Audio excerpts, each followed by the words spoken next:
की शुरुआत करेंगे। दिल्ली के उपराज्यपाल विनय कुमार सक्सेना ने प्रधानमंत्री टीबी मुक्त अभियान के अंतर्गत टीबी मुक्त दिल्ली ऐप का लोकार्पण किया। दिल्ली के नेहरू नगर स्थित टीबी अस्पताल में यह कार्यक्रम में उन्होंने ऐप लॉन्च किया। इस दौरान टीबी मरीजों को पोषक आहार वितरण किया और अक्षय मित्र योजना का पोर्टल लॉन्च किया गया। प्रधानमंत्री टीबी मुक्त अभियान के अंतर्गत दिल्ली के नेहरू नगर में स्थित नगर निगम के टीबी अस्पताल में एक कार्यक्रम का आयोजन किया गया, जिसमें दिल्ली के उपराज्यपाल विनय कुमार सक्सेना पहुंचे।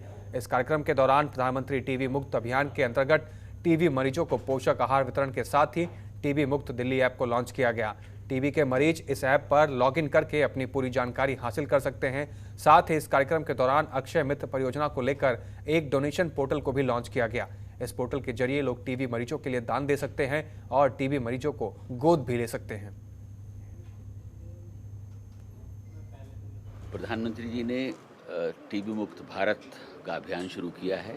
उन्होंने लक्ष्य दिया है कि 2025 तक भारत जो है टीबी मुक्त रहेगा। इसी को आगे बढ़ाते हुए दिल्ली ने ये डिसाइड किया है कि जो हमारे यहाँ दिल्ली में जितने भी टीबी के पेशेंट हैं उन्हें हम 1 साल के अंदर ठीक करके घर भेजेंगे। और इसलिए हमने जो लक्ष्य रखा है वो 1 साल का रखा है कि दिल्ली को हम 1 साल के अंदर टीबी मुक्त बना देंगे। आज इसकी शुरुआत की गई है। 2 पोर्टल्स को लॉन्च किया गया है। कोई भी व्यक्ति किसी भी टीबी पेशेंट को अडॉप्ट कर सकता है, उसके लिए डोनेशन दे सकता है। इससे एक ट्रांसपेरेंसी आएगी और उसके साथ साथ हमारे जो टीबी के पेशेंट हैं उनको सपोर्ट करने के लिए जाती है। यहाँ इसके लिए खुद उपराज्यपाल विनय कुमार सक्सेना अपनी उपस्थिति दर्ज कराते हैं। तो सर, यहाँ खुद उपराज्यपाल आते हैं और जबकि कहते हैं कि इस अस्पताल को और ज़्यादा सुधार की ज़रूरत है। इस मामले पर आप यहाँ के डिप्टी कमिश्नर हैं, आप क्या कुछ नया करने वाले हैं?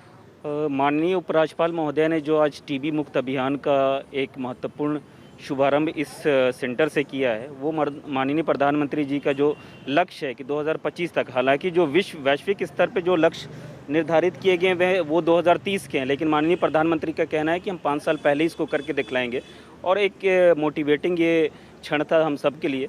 तो मेनली ये पहले की बात होती थी, पहले का समय था जबकि लोग टीबी एक बीमारी से लोगों की मृत्यु हो जाती थी। लेकिन सबसे अच्छी बात है कि आज इस बीमारी का हर स्तर पे, इस पर बहुत सारे स्टेजेस होते हैं, लेकिन उन सब का इलाज मौजूद है। तो एमसीडी के जितने भी चेस्ट क्लिनिक हैं और जो हम मेरे जोन में हो चाहे एमसीडी के जितने भी जोन्स में हैं, उन सब में जो आज के माननीय उपराज्यपाल महोदय का निर्देश था कि टीबी मुक्त को किस तरह से सब लोगों को मिलजुल के काम करना है, बिना कोऑर्डिनेशन के। इसमें नगर निगम के और स्वास्थ्य विभाग के अधिकारी तो हैं, लेकिन लोगों को भी इसमें आगे आना पड़ेगा, क्योंकि कभी कभी ऐसा होता है कि टीबी की एक तो खांसी वाला टीबी होता है जिससे पता चल सकता है कि लोगों को टीबी, लेकिन कुछ जो एक्स्ट्रा पल्मोनरी टीबी होता है, जैसा हमने सुना कि जिसका पता नहीं चलता लेकिन लोगों को है लेकिन पता नहीं चलता है।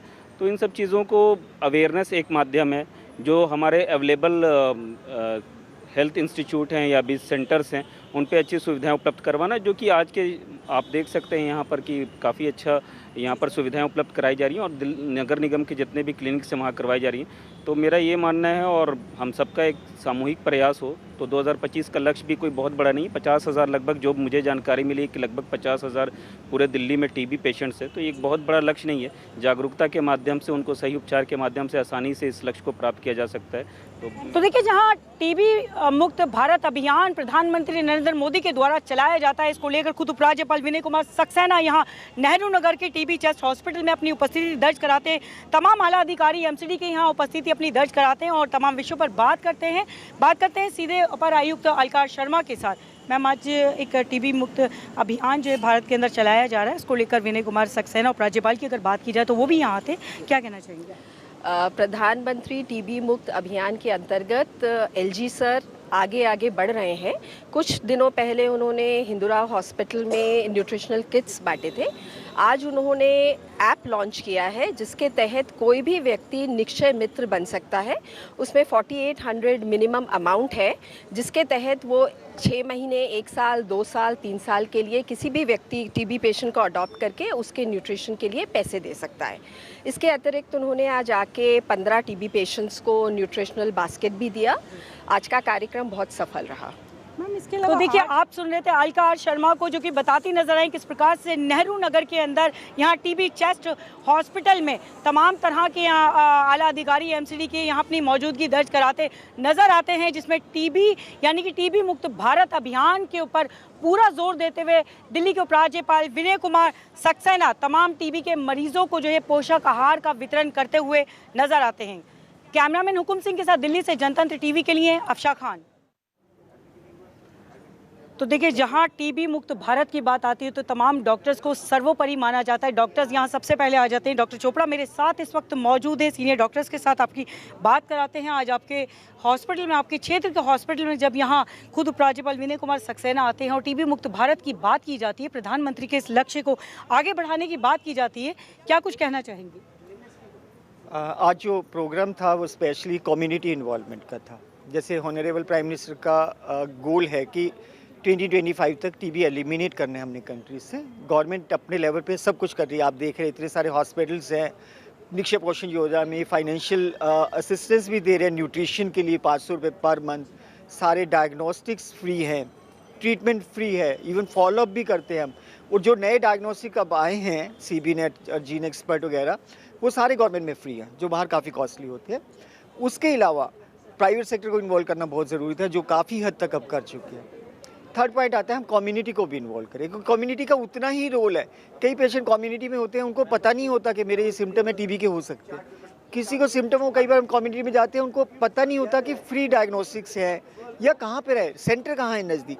तो कम्युनिटी में अवेयरनेस लाना बहुत इंपॉर्टेंट काम है अगर हमने टीबी एलिमिनेट करना है। उसी अवेयरनेस के लिए कम्युनिटी को हम शुरू से इन्वॉल्व करते जा रहे हैं। तो कम्युनिटी से हम एक्सपेक्ट करते हैं, जो हमारे कम्युनिटी लीडर्स होते हैं, पॉलिटिकल लीडर्स होते हैं, इवन रिलीजियस लीडर्स को भी हम अप्रोच करते हैं, गुरुद्वारा कमेटीज़ को, मंदिरों को, सबको इन्वॉल्व करने की कोशिश करते हैं ताकि वो लोगों को बताएं।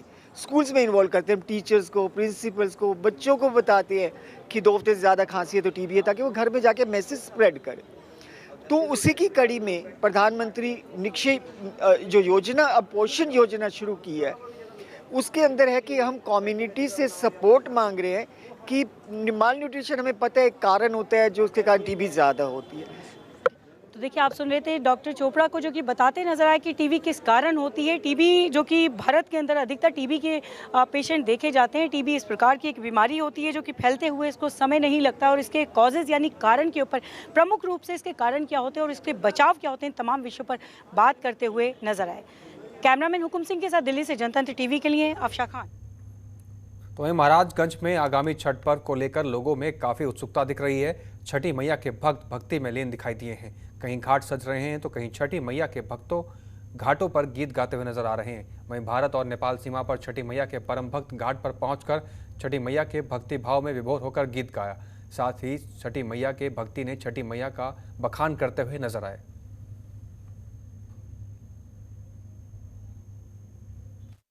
धर्म में लोक आस्था का महापर्व कहे जाने वाला छठ पर्व का आज दूसरा दिन है। आपको बता दें, ये पर्व 4 दिनों तक चलता है और इस दौरान जो छठी मैया के भक्त होते हैं, जो व्रती महिलाएं होती हैं, जो उनके परिजन होते हैं, इस त्यौहार को बड़े ही ख़ास तरीके से मनाते हैं। घाटों पर बेदिया बनाते हैं और उगते हुए और डूबते हुए सूर्य की आराधना करते हैं। अगर हम चौथे दिन की बात करें तो चौथे दिन महिलाएं जो होती हैं, घाटों पर आने से पहले अपने घरों पर विभिन्न तरह के पकवान बनाती हैं, परिवार के साथ मिल के भोजपुरी हिंदी में छठी मैया के गीत गाती हैं और छठी मैया की आराधना करती हैं। उसके बाद से चौथे दिन शाम को सभी महिलाएं अपने परिवार के साथ, अपने पति के साथ घाटों पर पहुंचती हैं और डूबते हुए सूर्य की आराधना करती हैं।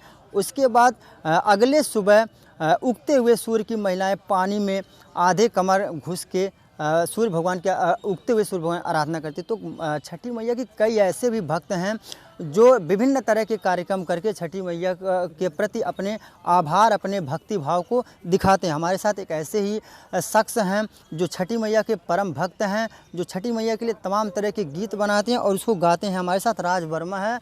ये किसी परिचय के मोहताज नहीं है, ये इनका खुद का एक अपना यूट्यूब चैनल है। साथ ही साथ कई जगहों पे मंचों से गाना गाते हैं। इन्होंने छठी मैया पे एक गाना बनाया, उनसे सुनते हैं, जानते हैं कि कितना भक्ति, कितना भाव है मैया के प्रति और कैसे ये गाने को गाते हैं।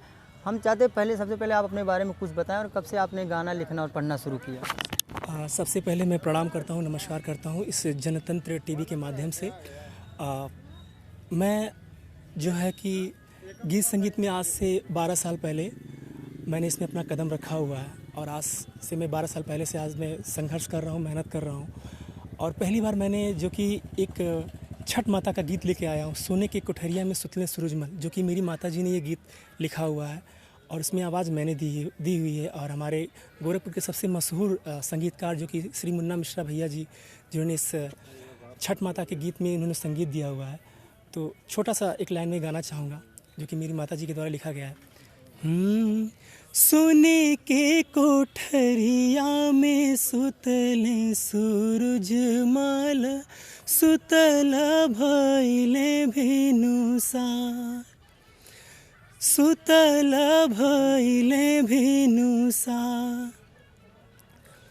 अम्मा ना रही तू और कुछु कहती, आधे रात के कैलो भिनुसार, आधे रात के कैलो भिनुसार।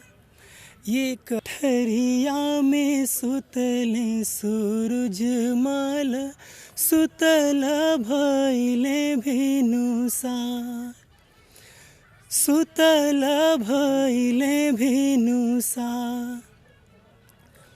अम्मा ना रही तू और कुछु कहती, आधे रात के कैलो भिनुसार, आधे रात के कैलो भिनुसार। ये एक छोटे से ही मैंने इस गीत को गाया है। तो अभी आपने देखा जो छठ का पर्व, इसे यूं ही ऐसे ही कठिनतम और ख़ास पर्व नहीं कहा जाए। इसमें क्या बूढ़े, क्या बच्चे, क्या जवान, क्या महिलाएं, क्या पुरुष